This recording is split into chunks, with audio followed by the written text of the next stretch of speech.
our beautiful Thursday morning here from the studios of New Frontiers Television. This is Frontline. My name is Adiola Adegoke. And I am Victoria Ayole. Thank you for joining us today, day 22 in the month of January 2026. You are welcome on Frontline.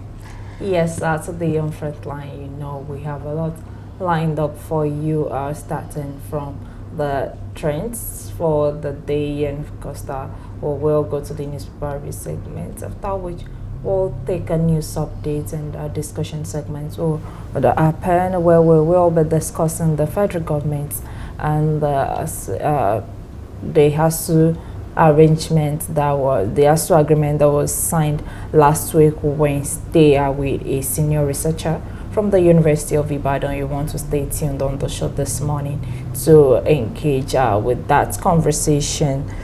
But this many more will make conversation for this morning, but just to quickly remind you, most especially the Baptist family, now the workers' conference is still ongoing. The Southwest 2 conference is going on in Ogbomoso. So if you are in the Axis, and you're a worker in the Baptist church, you want to be a part of what is going on to hear God's mind for the year 2026. Yes, of course. We know that in the beginning of the year, we usually have a time of refreshing, just to, have a time with God to know what God has and planned for us for a particular year.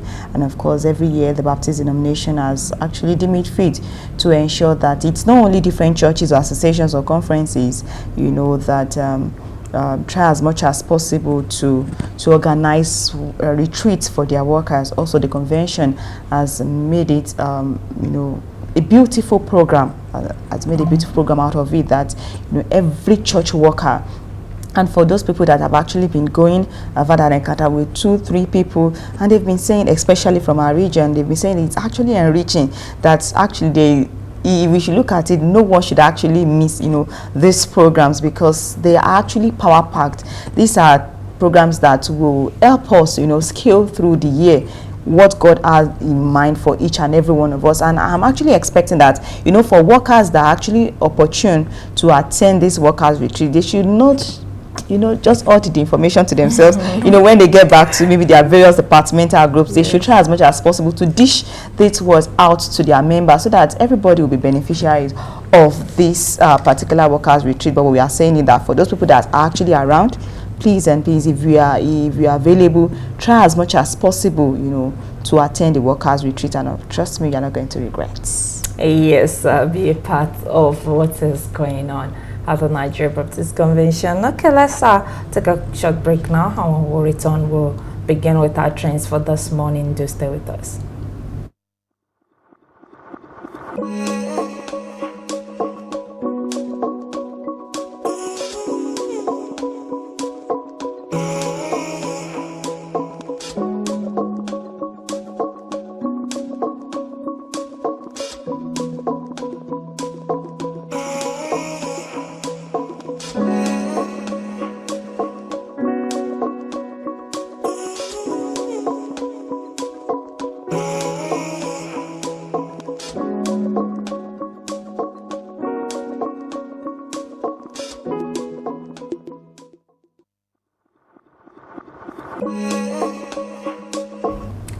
Many thanks for staying with us, and let's begin to take our trends for this morning, as we'll begin with news from Kaduna State, where there's an update on the kidnapped worshippers in Kaduna State. And up till this moment, the 166 Kaduna worshippers are still in the coffers of the kidnappers, and the kidnappers are demanding 29 million naira deposit to release the kidnappers. The Komi Wali community in Southern Kaduna was thrown into panic on Sunday when gunmen attacked 3 churches in the community and whisked away more than 100 worshippers. In the course of the week, there had been a controversy over the issue where the police command has said that the report was false, even though the chairman, Northern Chapter of the Christian Association of Nigeria, Reverend Joseph Ayab, confirmed that the incident did happen. He confirmed it to journalists in Kaduna. But again, I think on Tuesday, again, the Nigeria Police Force came to say that, okay, they confirmed the details of the incident. That's in itself is even a different conversation entirely, because it did generate a lot of uproar from the society. Like, how will such an issue happen, and then you're claiming it is false when there are evidence, and then the people with their witnesses and their confirmation that the incident did happen. Unfortunately, the Komi Wali residents have abandoned their homes now. Nobody is in the community is deserted as it is. Schools are now open, the farmlands are not attended to, and everybody in the communities, they've moved away from the community to another area, because of course they're scared that there may be a return of the kidnappers to take more persons from the community. Currently now the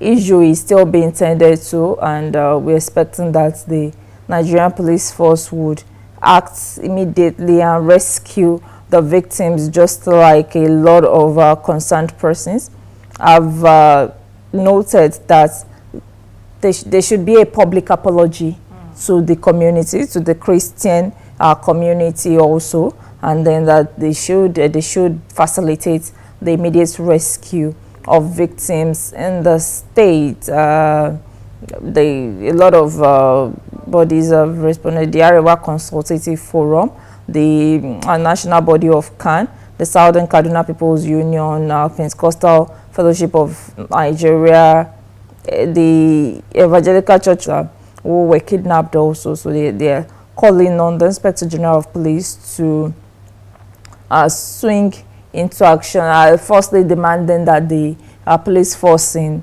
Kaduna State and then the Kaduna State government should apologize to the communities, and then that these victims should be rescued as soon as possible. You know, when the news actually broke out and the police actually denied, what actually came to mind is it that the Christian Association of Nigeria, the Kaduna State chapter, will actually come out to say that something happened when it did not happen? I mean, you know, like rightly mentioned, I generated a lot of controversy that why would the police say that it's a lie? Because it was actually like a headline that police tells CAN like that it's actually a lie. And one thing that comes to mind when I'm just trying to underreport it, if this thing did not happen, definitely CAN will not just come out to say that it actually happened. And of course the whole situation took a twist when the police actually now came out to say that they're actually not in denial, they're just trying to confirm. I mean, they should be the first person to actually, you know, raise the alarm that kidnapping actually happened. And well, military sources has confirmed that the attack was carried out by bandits that were fleeing, sustained military operations in part of the neighboring Kuru local government area. And according to sources, troops had recently dislodged armed groups from key hideouts, forcing them to abandon their camps and scatter into nearby areas. And yes, that's actually a developing story to that.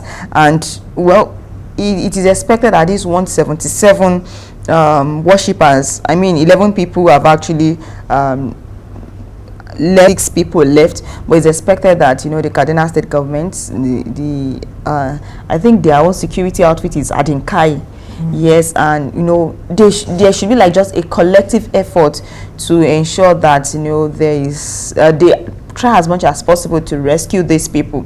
And this morning while I was actually listening to the news, and I heard that they actually demanding 28.9 million naira as deposit, not ransom. How comes to mind is, no, how did we get here?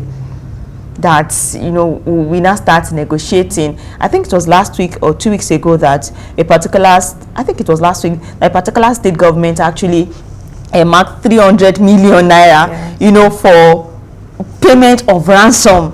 And one will think that, state government have some state government have started, doing this demand. We will try as much as possible to settle you. So it's high time that, the federal government and state government, synergize, try as much as possible to bring and do well that, other countries are also having issues. But when it comes to insecurity, it's now alarming. Communities are now being abandoned, like almost every week. When communities are being abandoned, before we know it, all these states that usually serve as food bank, I just pray that we are not going to experience famine this time around, because people are no longer going to farm. Okay. People are leaving their farmlands, they are leaving their place of abode where they ought to be farm, where they ought to be cultivating, and they are moving away. They are moving away from their settlement. This is actually a concern. I just hope that the Kaduna state government, as well as the federal government and all other states, will actually rise up this time around to secure the release of these people. Yes, hopefully every stakeholder will do their own parts and ensure that the victims are returned safely to their people. And now still on issues bordering on security, the federal government is moving to fast-track trial of 5,000 insurgents, thus as part of the counter-terrorism campaign of this administration. According to reports, about 5,000 individuals suspected of involvement in terrorism-related activities are currently being held in pre-trial detention facilities across the country. Unfortunately, this large number of detainees has created a significant backlog of terrorism cases, according to the 2025-2030 strategic plan of the National Counter-Terrorism Center. It was disclosed that the legal team of the National Counter-Terrorism Center is working with the Defense Headquarters and the Federal Ministry of Justice to review the files so they can fast-track the prosecutions or dismiss cases lacking sufficient evidence. This is of course expected to help combat terrorism in the country, and in the year 2024 this support has provided a framework that led to the prosecution of about 393 terrorism related cases, and there were 329 convictions. So it means that this is a plan that is working, and then it is expected that the federal government would ensure that it works better. Interestingly, the center is also looking at ways to again validate and also help the investigations. They're going to be introducing DNA profiling so that if you they would be able to use DNA to identify, track, and prosecute members of proscribed terrorist argument. I mean, this is going to make convictions faster. So we're expecting that this backlog is fixed as fast as possible, so that the cases can be moving at the right speed, and persons who are found guilty can be made to face the course of law. I mean, one will think that 5,000 individuals waiting to be to receive judgment, whether to dismiss the case or not, is actually a huge figure, looking at the fact that people will want that justice should be met immediately. There should be other ways by which, although the framework is actually working, is a 2025 to 2030 framework, well, and so far it has prosecuted about 393 people, but Nigerians are expecting that this particular agency, they actually need to do more, try as much as possible to stop delaying. Those people that need to be convicted, let them be convicted. Those people that their case is not they need to be dismissed if they were actually arrested, wrongly, then they should be dismissed. We have a lot of people that are actually in custody, they are actually innocent. So this where we expect that with the issue of this DNA that will actually be introduced, the DNA profiling, we expect that this will actually be more easy. And it also outlined how the biometric data, including the DNA, will be used to identify, track and prosecute members of the group. And according to the document, the database will be domiciled with the Office of the National Security Advisor, and will also serve as a central repository of information on known and suspected terrorists. And beyond prosecutions, the strategic plan highlights the role of the NCTC's National Operations Center because a technology-driven hub designed to support multi-agency counter-terrorism operations. And the center provides real-time intelligence, situational awareness and command and control support during major incidents. Well, this is actually a good one. Of course, we've been saying that Nigeria should actually liaise with all other countries to, get support where they need to be trained. And this is a good one that Nigeria is actually imbibing this, 2025 to 2030 framework. And we expect that, justice will be served as soon as possible, and there's not going to be delay in trials. Definitely. Now let's take a look at this story, which is good news for some persons, and of course, I'm sure that for the business owners is a worrying news, and that is the move by the FCCPC against unregistered loan apps. Recently, in Nigeria now, there are lots of loan apps that citizens subscribe to, while a lot of Nigerians are making advantage of this unregistered loan apps to take loans. A lot of them are also not repaying these loan apps, and these loan apps they've resulted to taking drastic measures to get their money back. They do incessant calls, they publish names of victims, of persons owing them, they craft different stories about the people owing them and publishing it to defame and of course destroy their personality. But in all of this, the Federal Competition and Consumer Protection Commission has started the enforcement against these digital money lenders that missed the deadline to regularize their companies under the 2025 digital lending rules. The commission said this yesterday, saying that compliance deadline for operators lapsed on January 5, 2026, according to the Executive Vice Chairman and Chief Executive Officer of FCCPC, Tuji Bello. He said that the actions were necessary to give effect to the regulation and to maintain regulatory certainty on Nigeria's digital lending market in line with the Commission's statutory mandate.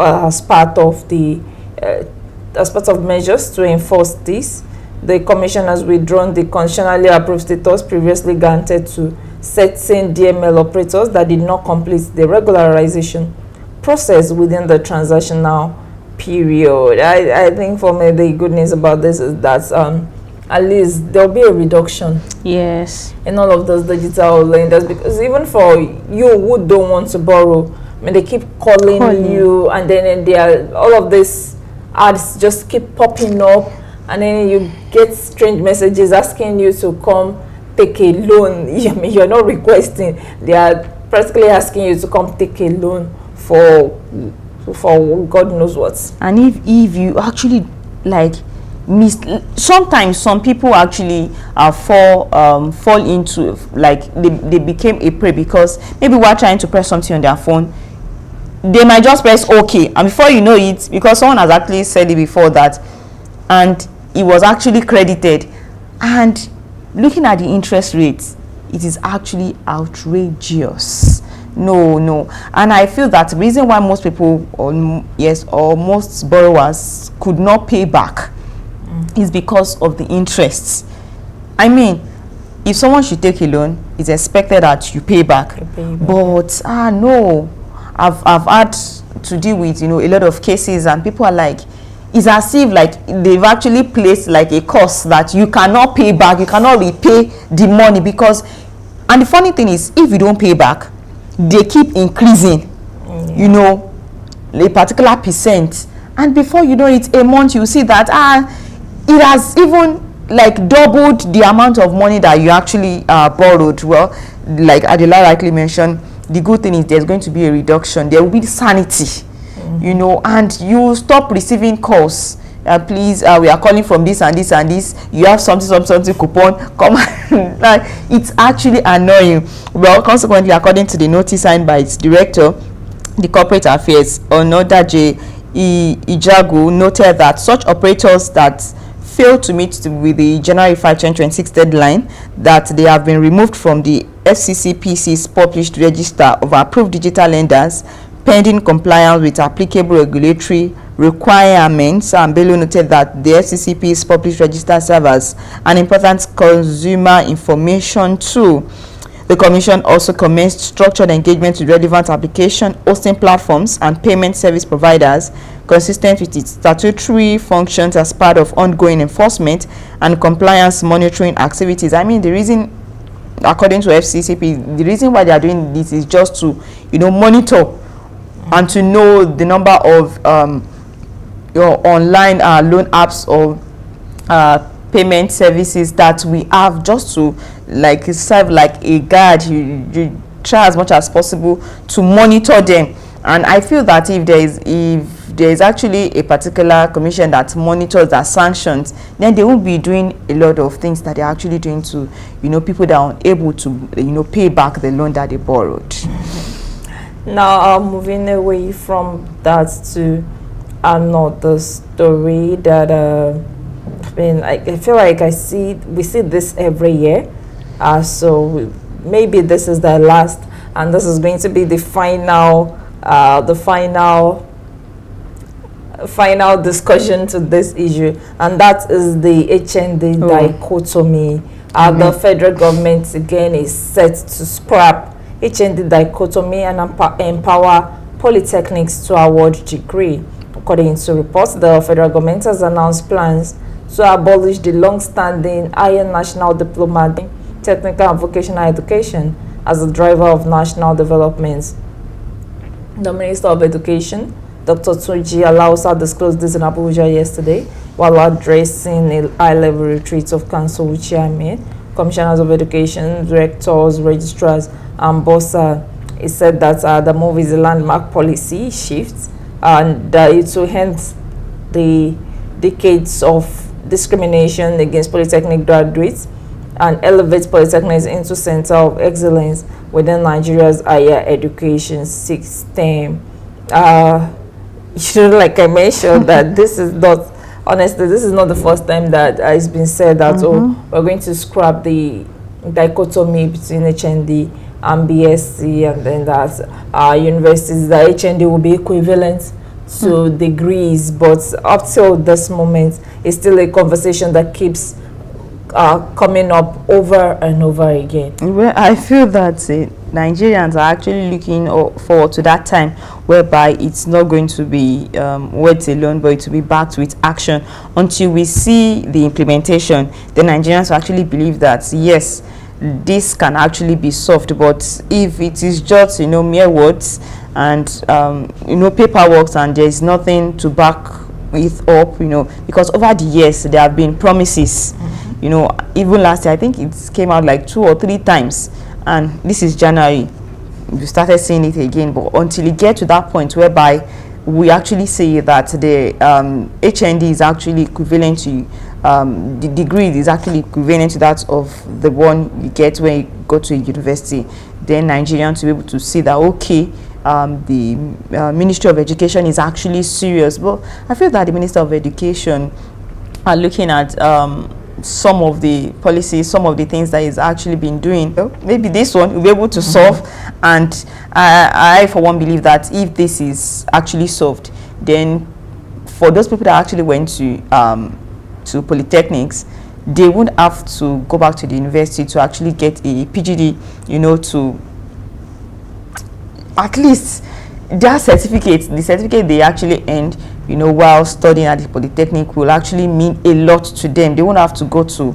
university at all. And I feel that and the irony of things is, when you go to a polytechnic, because I've seen it firsthand, those people that actually did they went to polytechnic for their ND and then they crossed to get their direct entry in the university, most times they are more experienced because they were actually taught, they've gone through the practical compared to that's when they get the direct entry into the university. But I just feel that both the university and the polytechnic should be well equipped, and our degrees should actually education said that Nigeria's future competitiveness depended on a workforce equipped to create, build and solve real world problems. So we are expecting that this particular promise will come to fulfillment in the year 2020. So there's enough funding for the schools so that we're not just upgrading degrees without fully equipping those institutions to be able to front pages of the newspapers.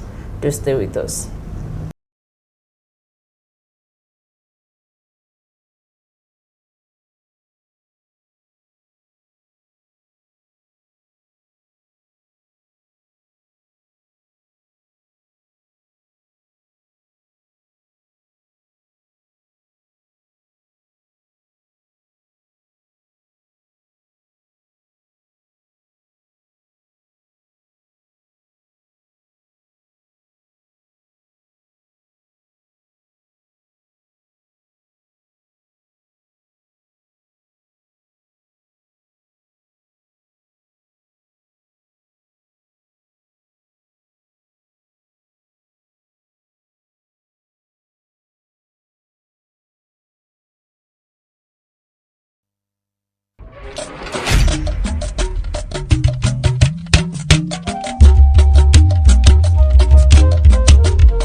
Frontline from the studios of New Frontiers Television. Now let's take a look at leadership verdicts alters opposition politics, fault federal government police over kidnap of 163 worshippers in Kaduna. U.S. plans options to protect Christians in Nigeria soon. Still taking more headlines. Federal government affirms plan to abolish HND, empower polytechnics to award degrees. Awujale, Ogun suspends selection process over petitions. Can demand rescue of Kaduna worshippers as police confirm abduction. WEF, Trump swaps consensus for hard power rhetoric as federal government showcases reforms. Nigeria accounts for 63% of West Africa diesel imports from India. AU Afriba, El Sanwo-Olu sponsors for successful night edition. And above the nameplates, Glencore, AFC, Mauritius Bank, Fidelity sue FBN trustees Sulu Gambarin, alleged unlawful attempts to hijack Nekonde Nest Oil linked OML 42 assets. Police denial of worshippers' abduction troubling. Demand return of victims. Article laments audacity of bandits. Government do not write off Nigeria based on isolated security concerns. seeks international support for training, equipment, says Africa's geopolitical risks. Or AFC, Mauritius Bank, Fidelity, sue First Bank trustees and receiver Abubakar Sulu Gambari. The stories on the front page continues on page 5. Lastly, AU, Afrima AO paper. On the front page of the Daily Trust, the NACON board members petition Tinubu. The man chairman page 6 has details of the story. In Kano School, Media Trust Group launches digital newsroom. The article can PDP query deniers urge urgent action over bandit attacks, citizens safety. Usman led ESCO sacks Abure. For details, DS you can check the inside page. On page 6, Malami accuses DS from Sujimoto to Enugu government on the inside page. And lastly, Alausa hints on scrapping HND for polytechnics to award degrees. And those are the headlines on the front page. Tourism campaign. Federal government moves to fast-track trial of 5,000 insurgent Naira for operations in 2026. In Stoji Bello linked suspects. Page 2 has ICPC to arraign Ozekome Monday over AU Afrima Elson blocking Oyo Oba's Council. Number of the nameplates. Otis Labour Party Block 6 reconciliation as court page of the Punch newspaper. On the front page of the Nigerian Tribune, abduction of 177 worshippers. Kaduna governor pledges rescue of victims of Komi Wali kidnap. For details, you can check pages 4, 12, and 13. No arms, ammunition found in my residence, Malami. Denies terror financing their orders in 2026 humanitarian budgets. On the 8th page, page 5, sleeping less than 7 hours daily quietly shortens life. That's a study. AU, Afrima led EXCO of Labour Party sacks Abure as party chairman. Abure faction heads to appeal court. Check page 12. Now above the nameplate, paternity disputes. How I got to know about details, you can check page 3. And lastly on page 5, Awujale's 2. Ogun government leaders, king makers. And those are the headlines on the front page of the Nigerian Tribune newspaper. On Yowada, party chair. Young people now own ruling party. E-registration paper. Useni's UK house. Ozekome's arraignments fixed as details. Court orders INEC to recognize Nenandi Usman-led caretaker as LP National Executive. Taking more headlines, FCCPC goes after Val 11. Full operations ongoing to rescue Kajuru 177, says Sunny. 25.85 billion naira lost to bank fraud last year. NIBBS figure dropped by 51%. Page 2 has details of the story. Obasanjo government inflated Mambela projects cost by 11 billion naira, says witness. And above the nameplate, foreign lenders sue FBN trustees Sulu Gambari over alleged illegal creation of security in Nekonde Nest Oil case. That's much on the front page of the Nation newspaper. On the front page of New Telegraph, insurgents, propagandas, narratives, abduction denier, can demand responsible security communication. NWNCPC vow to give highest vote in presidential election as party says it's fully ready for campaign. Tambuwa, any candidates, ADC fields will defeat Tinubu. On page 2, health workers migration. Unions demand 15% tax. Abure orders INEC to recognize Nandi-led EXCO, says Reconciliation Committee. On page 4, there's a study that says wildfire smoke in pregnancy may raise a fund in Rivers State Assembly. As revelation stores impeachment proceedings, we are expecting 650 million naira balance, lawmaker says. Still taking more headlines. Military, illegal refineries now mix chemicals with crude oil. That's on page 4. Awujale, Ogo case degree status for polytechnics to end HND disadvantage. On page 2, Trump Davos demands immediate Greenland talks, rules out force. And above the nameplates, digital lending, FCCPC goes after violators of standard rules. That's on page 7. And lastly, NIBBS digital payment fraud losses down 51% to 25.85 billion naira.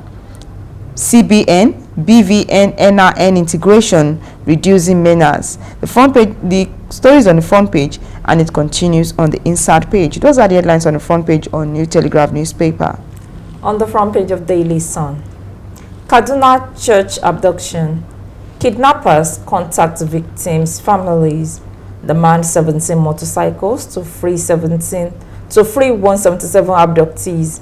Community request apology from police for initial denial of church abductions. They'll return safely, Governor Sani assures. Pages 6 and 27 as details. Oil slips below Nigeria's budget line as oversupply fears rattle markets. Awujale's tool, Ogun government halts selection process over petitions, security reports. DSS summons Awujale nominees as kingmakers, cancel palace meet and greet. AU Afrima hail Lagos for hosting artists from 48 African countries. EFCC hands over 1.28 billion naira recovered from Siju Moto to Enugu government and beside the nameplate. 183 billion naira Labour Ministry budget raises red flag as agencies fund road, stadia, palace, and that's much on the front page of Daily Sun. Now let's move to the Vanguard newspaper. Cardinal abduction.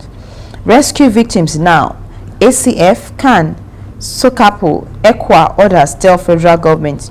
And I have these riders. CAN president, Fort police statements. Demand safe rescue of worshippers.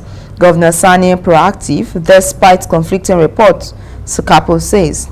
It's an act of violence. Release abductees. PFN. Other demands apology over police. Local government chairman cover up. MBF lampoons police. Will ensure safe return of abducted persons. Governor Sani. For details, you can check page 5.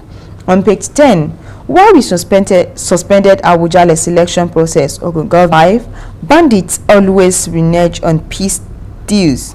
That's on page 5. On page 20, financial inclusion.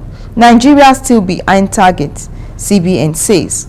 5 soldiers killed, many injured in Borno Boko Haram suicide attack. That's on page 6. Now up to 9. Still on page 9, federal government to scrap HND dichotomy, empower polytechnics to award degrees. On page 8, the videos that breaks losses to fraud and banks decline. CBN intensifies measures, and those are the headlines on the front page of the Vanguard newspaper. On the front page of Blueprints newspaper, I'll take that. CAN cancels on crisis communication. Demands rescue of hostages. List of kidnapped persons released. Details continues on pages of Blueprints newspaper. LP crisis. Court sacks Abure. Orders INEC to recognize the Nandi-led ex-co. Northwest will deliver highest votes, says Minister. DSS summons Awujale nominees as orders arrest of 5 suspects linked to terrorist leader. Legalization nears deadline. Still taking more headlines. EFCC returns 1.2 billion naira recovered from Sujimoto to ENSG on business on sports. AFCON Osimhen, Lukman, Bassi make team. Or front page of Blueprints newspaper. Now let's take some business stories on the front page of the Business Day newspaper. Bank fraud slumps first time since 2021 as BV and NIN pay off. CBN directs lenders to cut fraud response time. The story is on the front page. It continues on page 31. Trump rules out forceful accusation of Greenland 6 negotiations. That's on page 23. AGOA trade privileges. You can check page 31 for details as well. On page 30, Labour Party crisis deepens as court sacks Abure.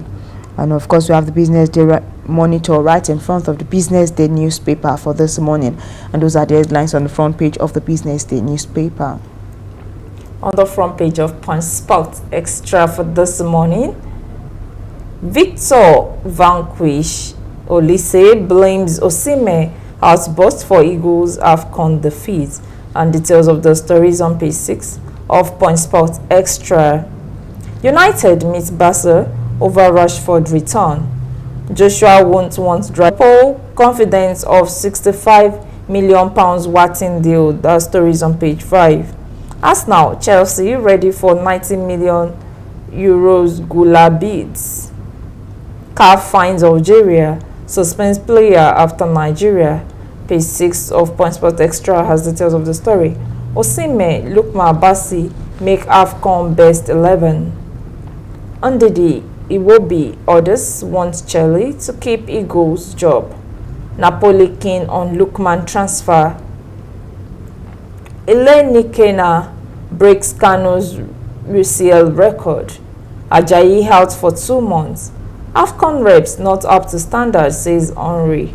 And that's on page 7. That's the much on the front page of Punch Sports Extra, and the much on our newspaper review segment for this morning. We'll take a break to allow agreement.